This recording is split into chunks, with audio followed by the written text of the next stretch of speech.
As stated before, we're going to hear by that today. Our committee custom, the witness will have the opportunity for a 5-minute opening statement. We are today the sickest country in the world. We have the highest death rate during COVID of any nation on earth. And that's because of our chronic disease epidemic. That's because we had the highest chronic disease burden of any country in the world. Throwing money at this agency has not worked. We need to realign the agency. We need to recalibrate its trajectory so that it transforms our healthcare system from a sick care system into a healthcare system. NIH should be telling us what are seed oils doing to our children? What is corn syrup doing to our children? What are food dyes doing to our children? What is the packaging and microplastics doing to our children?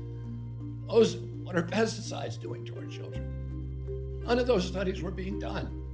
The studies that were being done by NIH and many, let me give you an example of the few that I cut. There was a study, a $2.2 million study from Boston University to study the effects of exogenous testosterone therapy on communication in gender-diverse speakers. We got a $3 million study at the University of Pennsylvania that studied anti-vaping social media campaigns targeted towards sexual gender minorities, teens between 13 and 18. We got $1 million from the University of Michigan to study sexual fluidity and longitudinal changes in alcohol misuse.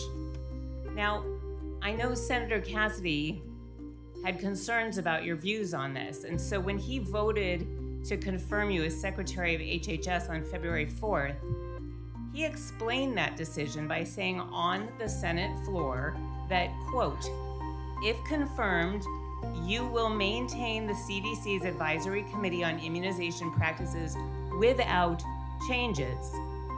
But then 2 weeks ago, you fired all 17 experts on that very committee. Mr. Secretary, question for you. Did you lie to Senator Cassidy when you told him you would not change this panel of experts?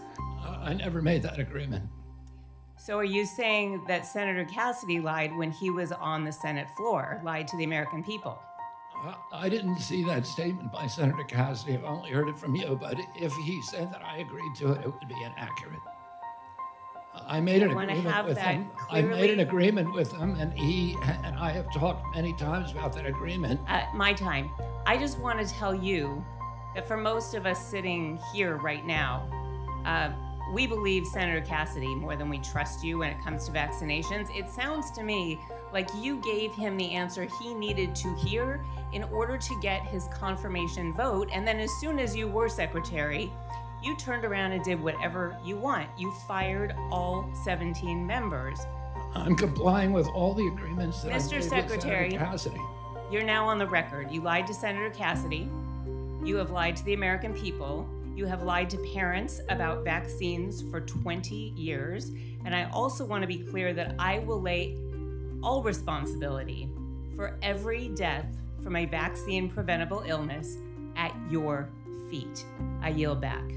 Why did you nearly double the rate that taxpayer dollars give for-profit insurance companies like United next year, if you don't know those things? Double the rate? How did I do that? So your agency nearly doubled the taxpayer dollars that for-profit insurance corporations like United will be paid next year, meaning these companies, the largest of whom is under investigation, criminal investigation by the Trump administration, will be receiving an additional $25 billion from your agency. How is that happening? I would be happy to submit to the congressional record evidence of this. I'd like to bring your attention to termination of HIV vaccine studies. These cuts make up $258 million. Secretary Kennedy, did you make the decision to terminate these studies? I didn't personally make that decision, but I understand. You sanctioned them. How could you possibly justify such an action? We've been studying been promising an HIV vaccine since 1984. And Every year, Congress pours money into it, and every year because they haven't come up every with year what it you then accomplishes cut the nothing. forward motion by getting rid of NIH dollars that critically do research that save lives, and because it hasn't happened yet, well, we Show me haven't. one Sir, life. it's my time. It's my time. Show So, me sir, one it's life. my time, sir. Show me one I life. can show you a whole lot of lives if you got a minute. I'm insulted that you would suggest that there aren't lives that have been lost. People are dying every day, sir.